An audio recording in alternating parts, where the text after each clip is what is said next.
Ruth chapter 3. Then Naomi, her mother-in-law, said to her, My daughter, should I not seek rest for you? Ruth chapter 3.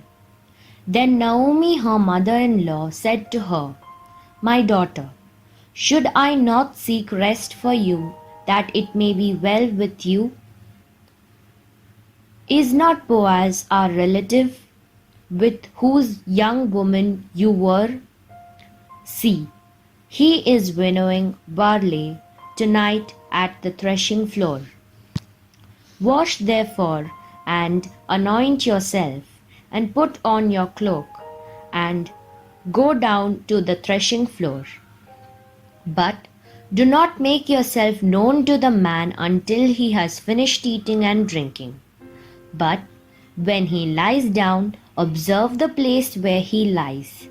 Then go and uncover his feet and lie down, and he will tell you what to do. And she replied, All that you say I will do. So she went down to the threshing floor and did just as her mother-in-law had commanded her.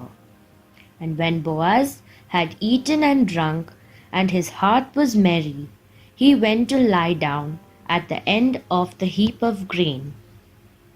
Then she came softly and uncovered his feet and lay down. At midnight the man was startled and turned over, and behold, a woman lay at his feet. He said, Who are you? And she answered, I am Ruth, your servant. Spread your wings over your servant, for you are a redeemer. And he said, May you be blessed by the Lord, my daughter. You have made this last kindness greater than the first, in that you have not gone after young men, whether poor or rich. And now, my daughter, do not fear. I will do for you all that you ask. For all my fellow townsmen know that you are a worthy woman. And now it is true that I am a redeemer. Yet there is a redeemer nearer than I. Remain tonight, and in the morning, if he will redeem you, good. Let him do it.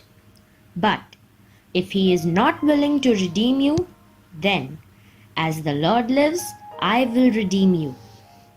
Lie down until morning. So she lay at his feet until the morning, but arose before one could recognize another. And he said, Let it not be known that the woman came to the threshing floor. And he said, Bring the garment you are wearing and hold it out.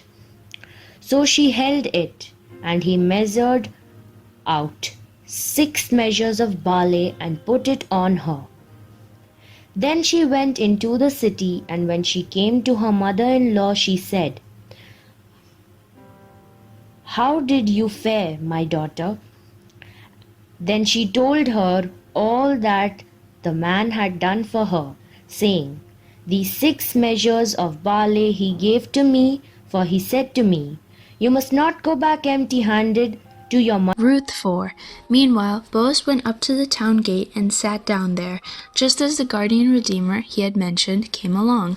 Boaz said, Come over here, my friend, and sit down. So he went over and sat down. Boaz took 10 of the elders of the town and said, Sit here. And they did so. Then he said to the guardian redeemer, Naomi, who has come back from Moab, is selling the piece of land that belonged to her relative Elimelech. I thought I should bring the matter to your attention and suggest that you buy it in the presence of these seated here and in the presence of the elders of my people. If you will redeem it, do so, but if you will not, tell me, so I will know, for no one has the right to do it except you, and I am next in line. I will redeem it, he said. Then Boaz said, On the day you buy the land from Naomi, you also acquire Ruth and Moabite, the dead man's widow, in order to maintain the name of the dead with his property. At this, the guardian redeemer said, Then I cannot redeem it, because I might endanger my own estate. You redeem it yourself. I cannot do it. Now, in the earlier times in Israel, for the redemption and transfer of property to become final, one party took off his sandal and gave it to the other. This was a method of legalizing transactions in Israel. So the guardian redeemer said to Boaz, Buy it yourself, and he removed his sandal. Then Boaz announced to the elders and all the people, Today you are witnesses that I have bought from Naomi all the property of Elimelech, Chilion, and Mahlon. I have also acquired Ruth and Moabite, Mahlon's widow, as my wife, in order to maintain the name of the dead with his property, so that his name will not disappear among his family or from his hometown. Today you are my witnesses. Then the elders and all the people at the gate said, We are witnesses. May the Lord make the woman who is coming into your home like Rachel and Leah, who together built up the family of Israel. May you have standing in Ephrathah and be famous in Bethlehem. Through the offspring the Lord gives you by this young man.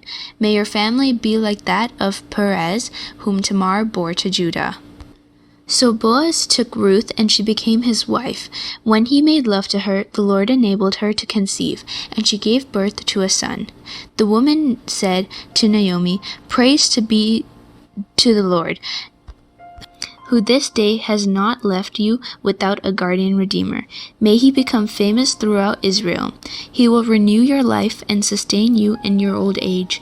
For your daughter-in-law, who loves you and who is better to you than 7 sons, has given him birth. Then Naomi took the child in her arms and cared for him. The woman living there said, Naomi has a son, and they named him Obed. He was the father of Jesse, the father of David. This then is the family line of Perez. Perez was the father of Hezron. Hezron was the father of Ram. Ram the father of Amminadab. Amminadab the father of Nahshon. Nahshon the father of Salmon. Salmon the father of Boaz. Boaz the father of Obed. Obed the father of Jesse. And Jesse the father of David. Samuel 1. There was a certain man from Ramathaim, a Zophite, from the hill country of Ephraim, whose name was Elkanah, son of Jeroham, the son of Elihu, the son of Tohu, the son of Zaph, an Ephraimite. He had 2 wives, one was called Hannah, and the other Peninnah. Peninnah had children, but Hannah had none. Year after year, this man went up from his town to worship and sacrifice to the Lord Almighty at Shiloh, where Hophni and Phinehas, the 2 sons of Eli, were priests of the Lord. Whenever the day came for Elkanah to sacrifice, he would give portions of the meat to his wife Peninnah and to all her sons and daughters. But to Hannah he gave double portion, because he loved her, and the Lord had closed her womb. Because the Lord had closed Hannah's womb, her rival kept provoking her in order to irritate her. This went on year after year. Whenever Hannah went up to the house of the Lord, her rival provoked her till she wept and would not eat. Her husband Elkanah would say to her, Hannah, why are you weeping? Why don't you eat? Why are you downhearted? Don't I mean more to you than 10 sons? Once when they had finished eating and drinking in Shiloh, Hannah stood up. Now Eli the priest was sitting on his chair by the doorpost of the Lord's house. In her deep anguish, Hannah prayed to the Lord, weeping bitterly. She had made a vow, saying, Lord Almighty, if you will only look on your servant's misery and remember me, and not forget your servant, but give her a son, and I will give him to the Lord for all the days of his life, and no razor will ever be used on his head. As she kept on praying to the Lord, Eli observed her mouth. Hannah was praying in her heart, and her lips were moving, but her voice was not heard. Eli thought she was drunk, and said to her, How long are you going to stay drunk? Put away your wine. Not so, my lord, Hannah replied. I am a woman who is deeply troubled. I have not been drinking wine or beer. I was pouring out my soul to the Lord. Do not take your servant for a wicked woman. I have been praying here out of my great anguish and grief. Eli answered, Go in peace, and may the God of Israel grant you what you have asked of him. She said, "May your servant find favor in your eyes." Then she went her way and ate something, and her face was no longer downcast.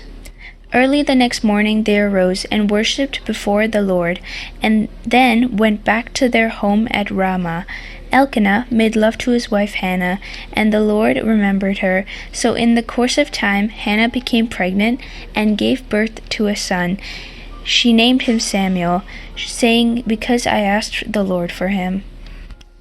When her husband Elkanah went up with all his family to offer the annual sacrifice to the Lord and to fulfill his vow, Hannah did not go. She said to her husband, "After the boy is weaned, I will take him and present him before the Lord, and he will live there always." "Do what seems best to you," her husband Elkanah told her. "Stay here until you have weaned him. Only may the Lord make good his word." So the woman stayed at home and nursed her son until she had weaned him. After he was weaned, she took the boy with her, young as he was, along with a 3-year-old bull, an ephah of flour, and a skin of wine, and brought him to the house of the Lord at Shiloh. When the bull had been sacrificed, they brought the boy to Eli. And she said to him, "Pardon me, my lord. As surely as you live, I am the woman who stood here beside you praying to the Lord. I prayed for this child, and the Lord has granted me what I asked of him. So now I give him to the Lord. For his whole life he will be given over to the Lord." And he worshipped the Lord here.